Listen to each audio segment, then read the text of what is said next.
इस भाव साम्राज्य में, तो गोविंद की कृपा जिसे प्राप्त है उसी का प्रवेश संभव है। माता यशोदा और समस्त ब्रजवासियों के अंतर हृदय में इतनी प्रसन्नता की अनुभूति हुई, सूरदास जी ने उसको गाया। आज गोविंद मैया बोलने लगे। एक और विचित्र बात है,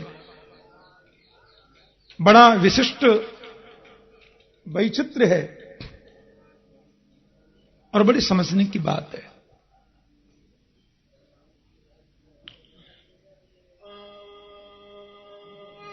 ब्रज की गोपियां तो कोई ना कोई बहाना ढूंढती हैं। नंदरानी के आंगन में आज गोविंद नृत्य कर रहे थे, और ये जो गोपियां हैं ये तो साक्षात वेद की ऋचा हैं, साक्षात वेद के मंत्र गोपियों के रूप में हैं। एक ऋचा स्वरूपिणी गोपी ने परब्रह्म को नंदरानी के आंगन में नृत्य करते देखा। उन हजारों गोपियों के पास में वो गोपी आ गई और मुस्कुराने लगी। उन गोपियों ने पूछा क्या बात है? बोले श्रृणु सखी कौतुक में कम नंदन के तांगणे मया दृष्टम गोधुलिधू सरितांग नृत्यति वेदांत सिद्धांत। यह वेदांत प्रतिपाद्य जो ब्रह्म है, उस वेदांत प्रतिपाद्य ब्रह्म को मैंने नंदरानी के आंगन में गोधूलि में धूसरित होकर नृत्य करते हुए देखा है। गोधूलि धूसरितांग नृत्यति वेदांत सिद्धांत। अन्य गोपियों के मन में भाव हुआ, उसका दर्शन हम कैसे करें? घर की सारी मटकियां फोड़ दी। सासू जी आई, बोले बहू मटकी कैसे फूटी पड़ी है? बोले नंद जी के छोरा आए और मटकी फोड़ के चले गए। देखो मैं जाऊंगी तो बात ज्यादा बढ़ जाएगी, बहू तुम जाओ सब, और हमारी तरफ से उल्हानो देखिए और नजरानी की, यह ठीक बात ना है। गोपिन ने मन में विचार क्यों जा, उल्हाने के बहाने लाला के दर्शन तो है जाएंगे। रोज कोई ना कोई बहाना। अब मैया तो सत्यनारायण जी की पूजा कर रही। माता यशोदा के घर में लक्ष्मी नारायण की पूजा होती रोज, और दशरथ जी के घर में भी लक्ष्मी नारायण की पूजा। अब मैया ने देखियो कि आज नई नई बहू मेरे घर काय को आ रही है। मां पूजा में से चौक में आई गई और सब गोपियां भी पहुंच गई। अरे आओ, कैसी आई बोलो। महाराज चौक में आकर के वो सैकड़ों खड़ी हो गई, कमर पे हाथ धर के बोली ये बताओ आपके लाला कहां हैं? क्योंकि लाला हो तब तो ये रुके, नहीं हो तो चलती बने। मैया बोली पलना में सो रहे दिखे। आवाज लगाई तो श्रीमान जी पलना से सो के उठ रहे हैं। रात्रि को सोते इसमें मां आंखों में काजल लगा देती, और ये सुबह उठते ही ऐसे ऐसे कर लेते, सो जगन्नाथ भगवान की सी गोल गोल आंख बन जाती, आधे गालन पे काजल फैल जाए। कन्या डर गए, आज फिर कोई नाटक तैयार करके लाई, देखे सब आ गई। मैया की हाथी है, मैया की साड़ी का पल्लू पकड़ के बगल में खड़े है गए। मां ने सिर पे हाथ रख दियो, कहा उधम कियो मेरे लाला ने, तुम चली आई उल्हानो देवे। सुखदेव स्वामी के शब्दों में सुनिए कितना सुंदर उल्हाना दे रही हैं गोपियां नंदरानी यशोदा को। कि वत्साल मुंचन क्वचिद समय क्रोश संजात हास स्तेयम स्वादवत्यथ दधिपय कल्पिते स्तेयो गई। किमरकान भोक्षण विभजति सचेन नाति भांडम भिनत्ति द्रव्यालाभे सगृह कुपितो यात्युपक्रोश्यतो कान। आपके कन्हैया हमारे घर पे आमे और हमारे बछड़ा को खोल के भाग जामे। देखो जितो कोई उधम ना है बहना, यदि लाला तुम्हारे बछड़ा को खोल के जाए तो कछु काम ही तो करे। अब जी क्या बात भाई? बोले नहीं, असमय जब इनको पता चले कि दूध दुहबे को समय आ गए तो वाते 1 घंटा पहले बछड़ा को खोल के भाग जाए। अब सगरे दूध को बछड़ा पी जावे, हम दूध दुहबे जामे तो 1 बूंद भी ना मिले। मैया बोली बालक है, अभी कछु जाने ना है, ऐसा उधम कियो करे, तुमने किया को डांट दियो करो, बात खत्म। हाँ अब मैं कहां बताऊं। गोपी बोली शिक्षा मत दो, हम ये भी कर चुकी हैं। हम जब इनको डांटने के ताई आंख निकाल करके आए तो खिलखिल खिलखिल खिलखिल खिलखिल करके हंस गए, संजात हंस। अब इनकी हंसी को देख करके हमें हंसी आ जाए, फिर हमारी गुस्सा ठंडी है जाए। मैया बोली तो या में मेरो का दोष है बताओ, मैंने तो कह दी उधम मचा बे तो नेक डांट दियो करो। बोले नहीं, हमारे घर में जाके चोरी भी करें, माखन चुरा के खावे। मैया बोली एक बात बताओ, छोटो सा बालक है, मुट्ठी भर की आकी कमर है, 4 अंगुल को पेट है। अभी मान लो चोरी करके माखन खावे, तुमने के राजी से ही खिला दियो करो। लाला तुम राजी से माखन जितनो खानो खा लो, और जितने तुम्हारो माखन ये खावे उतनो मेरे घर से ले जाओ करो। बच्चा अब कहां समझाऊं। गोपी बोली शिक्षा मत दीजिए, ये भी कर चुकी हैं हम। हमने मटकी माखन की भर के धर दी नहीं, जितनो खानो प्रेम से खाए लो। नेक माखन खाए के टेढ़ो मुंह करके बोले, मोए तो चोरी कोई मीठो लगे, राजी को मीठो ना लगे। स्तेयम स्वादुवत्ती, चोरी कोई स्वादिष्ट लगे। मैया बोली अच्छा। गोपी बोली अच्छी बात ना है, ऐसे चोरी करना, देखो समझा लीजिए। मैया बोली एक बात बताओ, तुम्हें एक भी शर्म ना आवे। अरे बुढ़ापे में हमारे घर एक लाला आयो, और तुम तो ये भी जानो कि मेरे घर 9 लाख गाय हैं, 1000 मटकी माखन रोज निकले। लाला ने एक माखन चुरा के भी खा ली हो, मान लो कितनों, ज्यादा से ज्यादा 50 ग्राम। एक छटाक माखन लाला ने खा लियो, तुम उल्हानो लेके चली आई हैं? मेरे घर से 50 मटकी माखन की ले जाओ, कोई कम थोड़ा ही है मेरे घर में। मैया ने नाराज है गई। गोपी बोली आप तो नाराज है रही हैं। अजी आपके लाला चोरी करके भी खामे तो हमें बुरो नाए लगे। मैया बोली तो काई को उल्हानो लाइयो। अजी ये खामे तो कोई बुरी बात ना है, पर ये अकेले थोड़ी खामे। कि मरकान भोक्षण विभजति सचेन नाति भांडम भिनत्ति। संग में पूरी मंडली चले, ऊपर बंदर मंडली, नीचे ग्वाल मंडली। हाँ इनकी मंडली है रजिस्टर्ड, बाको नाम है बाल गोपाल चौरी विद्या प्रचार मंडल। हाँ और उसके अध्यक्ष हैं 3.5 वर्षीय कृष्णचंद्र जी महाराज, उम्र है 3.5 वर्ष की। बंदरन को लुटामे। अच्छा मान लो बंदरन को माखन खवा दियो, कोई बात ना है, बच्चा भी खा लिए, कोई बात ना है।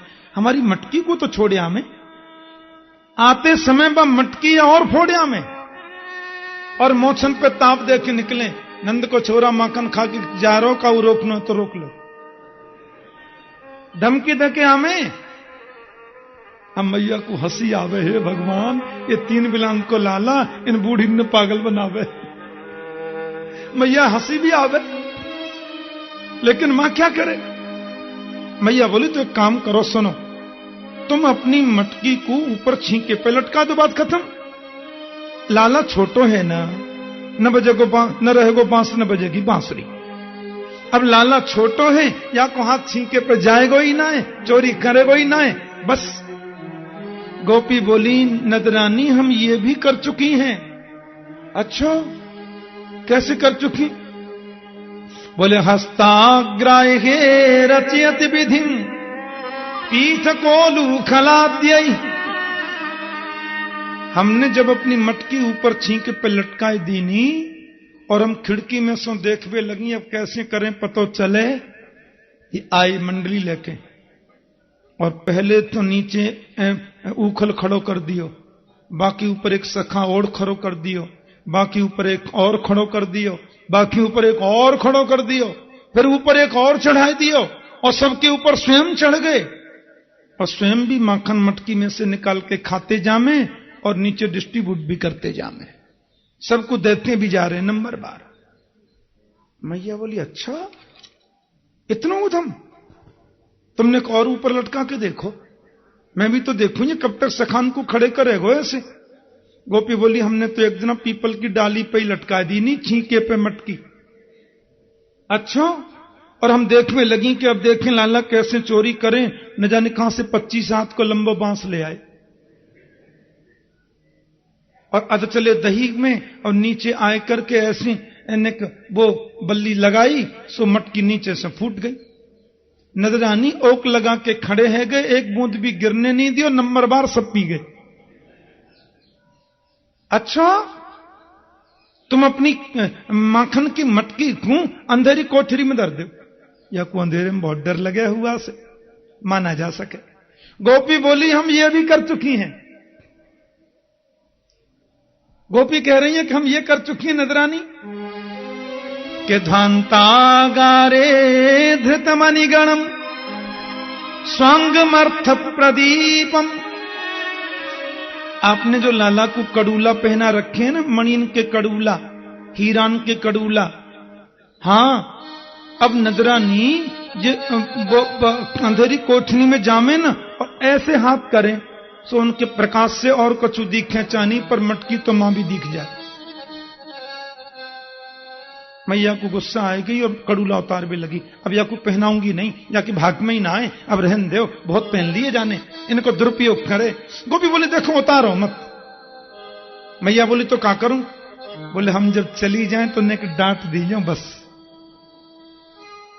इसका मतलब उल्हाना तो बहाना है, इस उल्हाने वो तो गोविंद का दर्शन करने आते हैं।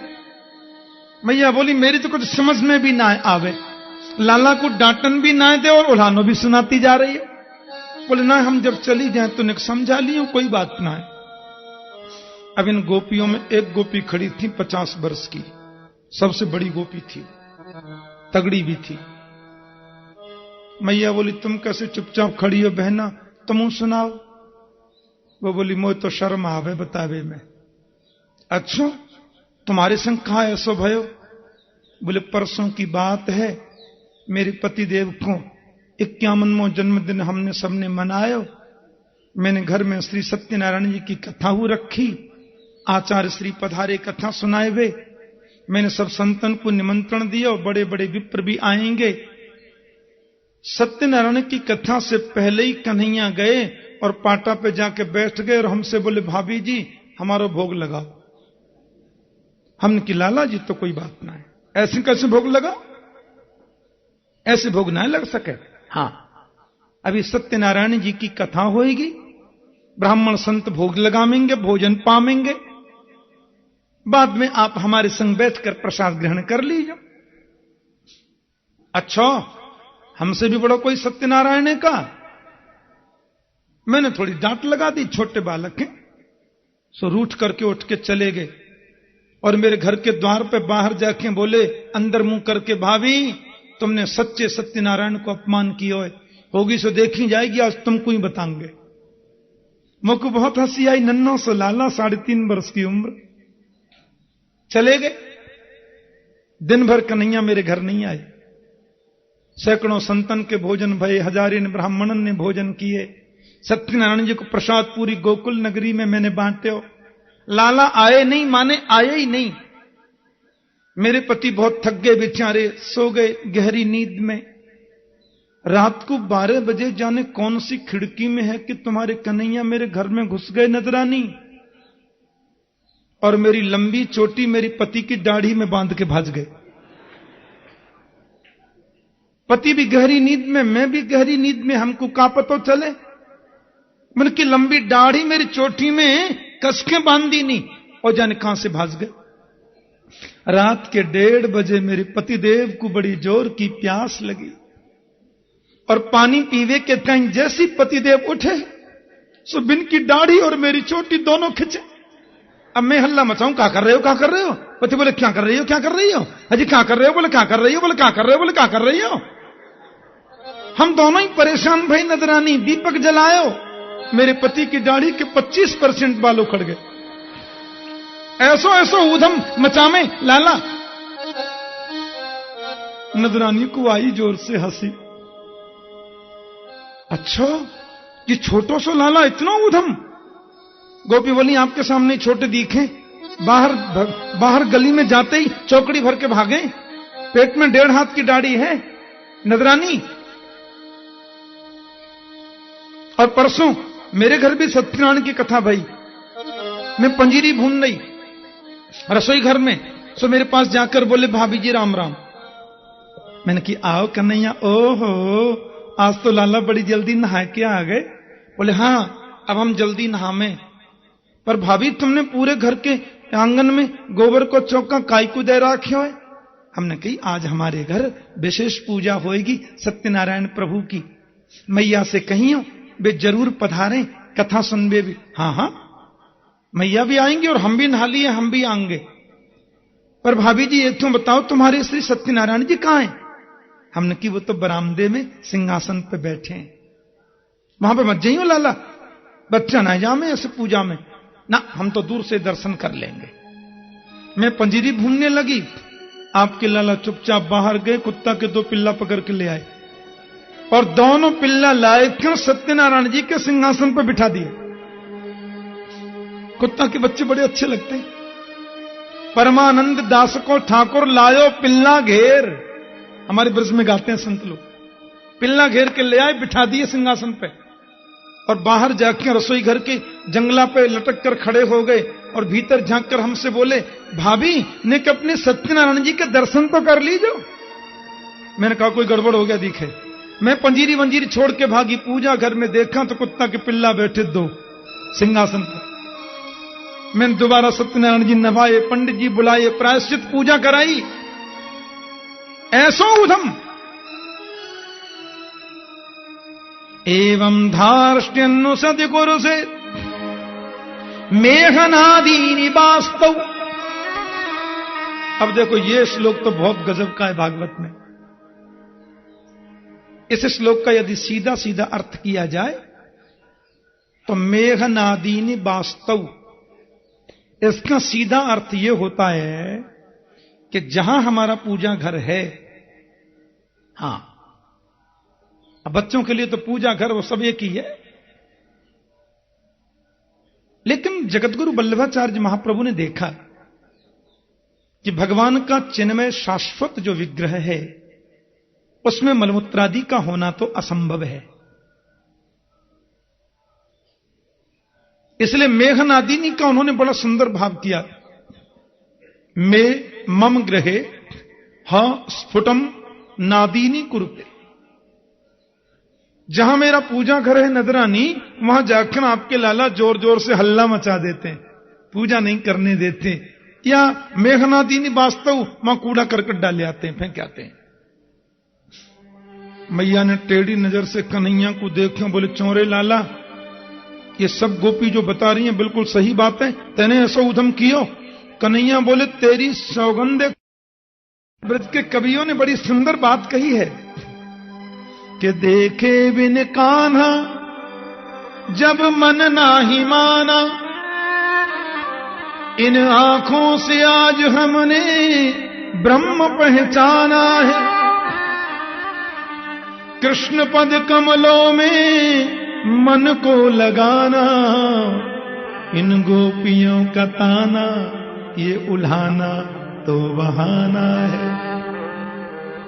कृष्ण पद कमलों में मन को लगाना, इन गोपियों का ताना ये उल्हाना तो बहाना है।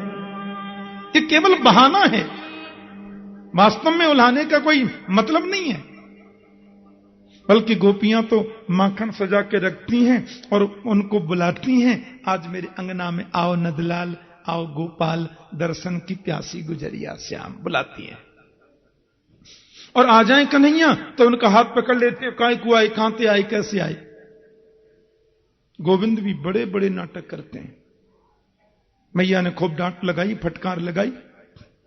आदरणीय सुखदेव जी महाराज कहते हैं कि एकदा क्रीडमानास्ते रामाद्या गोपदारका कि कृष्णो मृदं भक्षितवान् इति मात्रे न्यवेदयन्।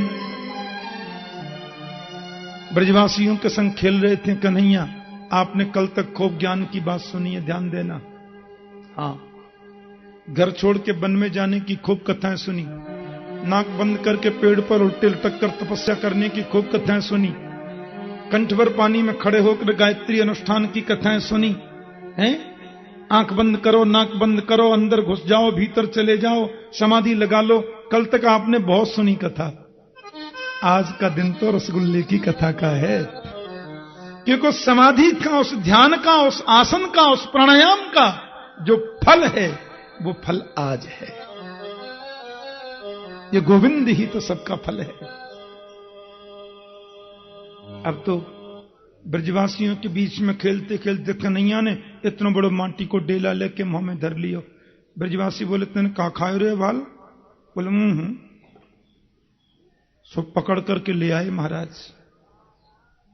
नजरानी के पास। कृष्णो मृदम भक्षितवान इति बात में निवेदयन, मैया तेरे लाला ने इतना बड़ा माटी को डेला खा लियो। भगवान सुखदेव कहते हैं, परीक्षित, मैया ने जैसी सुनी कि लाला ने माटी खाई तो साग्रहित्वा करे कृष्णम उपालभ्य हितैषिणी। मैया ने तुरंत लाला को हाथ पकड़ लियो, साग्रहित्वा करे कृष्णम, और हाथ पकड़ के भीड़ के बीच में खींच लियो। चौरे, तेने माटी खाई? कन्हैया बोलू तेरे सखा कह रहे तेने माटी खाई। कुमारास्ते अग्रजोप्ययम, तुम्हारे अग्रज बलराम जी भी कह रहे हैं कि तूने माटी खाई। कन्हैया बलराम की बगल में जाके खड़े हो गए, बोले चौं जी हमारी माटी खावे की शिकायत आपने करी? बलराम जी बोले तूने खाई तो मां पे सोई मैंने कह दे। ठीक है, हमू मैया तो कह रहे हैं कि भैया तो भांग को गोला खावे। बलराम ने सोची आपकी पिटाई बाद में होगी, हमारी पहले है जाएगी।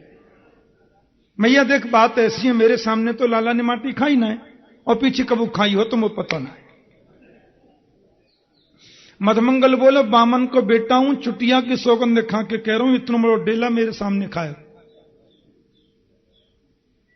मैया बोली तू सही से बता तेने माटी खाई?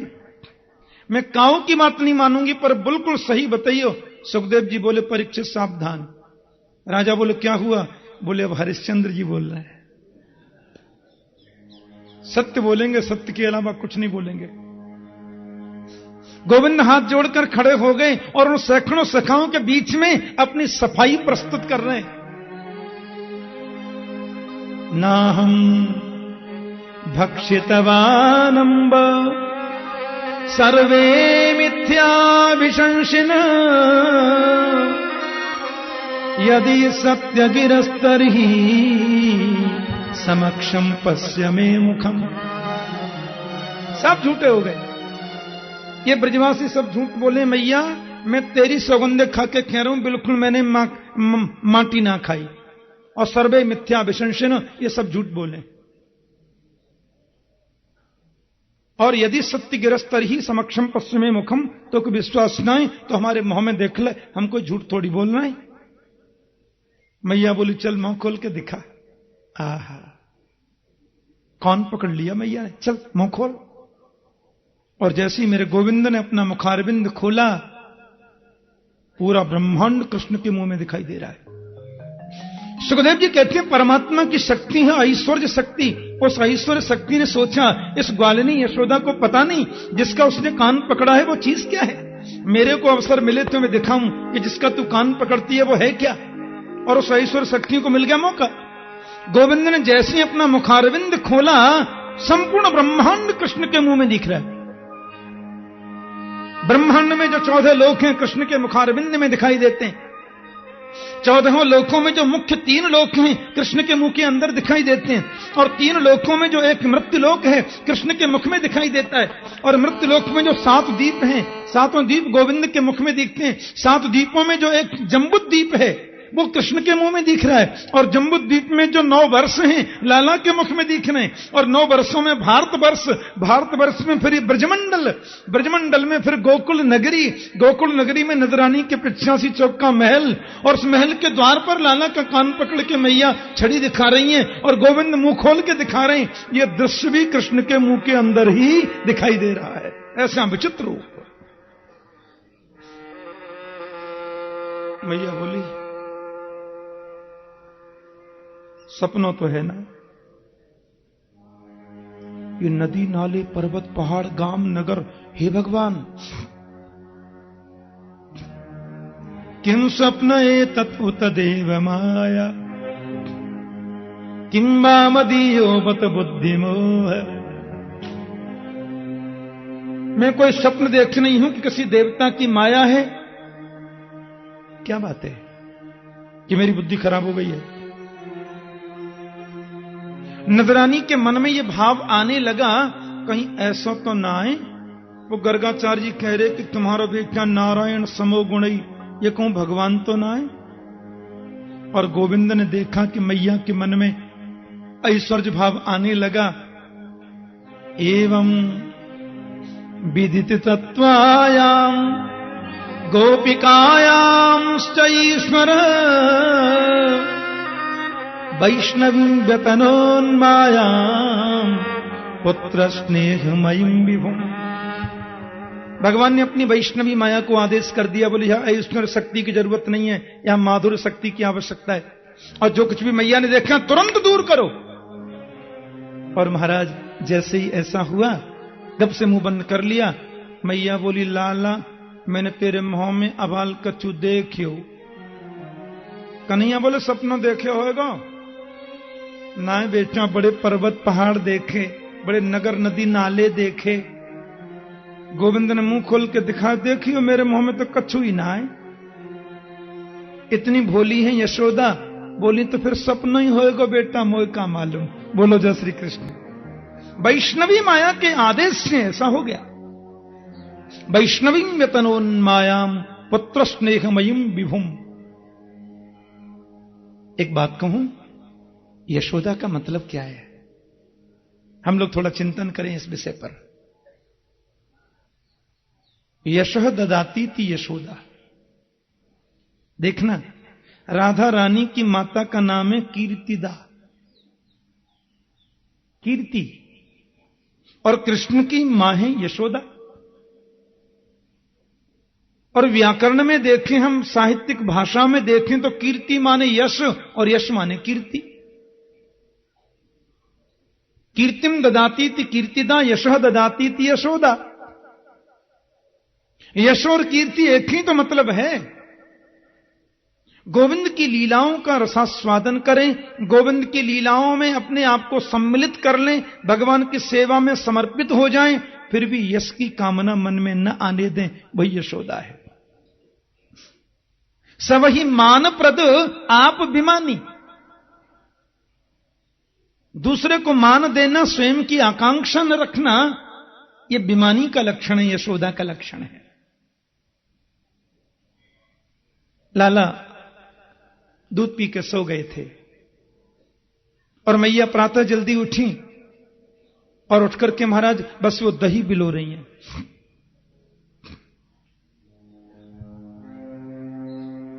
एकदा गृहदासीसु यशोदानंद गेहिनी कर्मांतरण युक्तासु निर्ममंत स्वयं दधि। थोड़ा ध्यान से सुनना। पूर्व जन्म में बड़ी तपस्या करी थी माता यशोदा ने और नंद बाबा ने। ये द्रोण नाम के वसु थे, इनकी पत्नी थी धरा। गोविंद को पुत्र रूप में चाहा, प्रभु ने कहा ठीक है मैं आपका स्तनपान करूंगा। और वे दोनों आज नंद यशोदा हैं। तो मैया का तो जीवन कृष्णमय हो गया है। अब इस श्लोक पे ध्यान दें, एकदा गृह दासी सु, नंदरानी के घर में दास और दासियों की क्यों जी? 9 लाख जहां गाय है वहां 5,000 नौकर तो होंगे।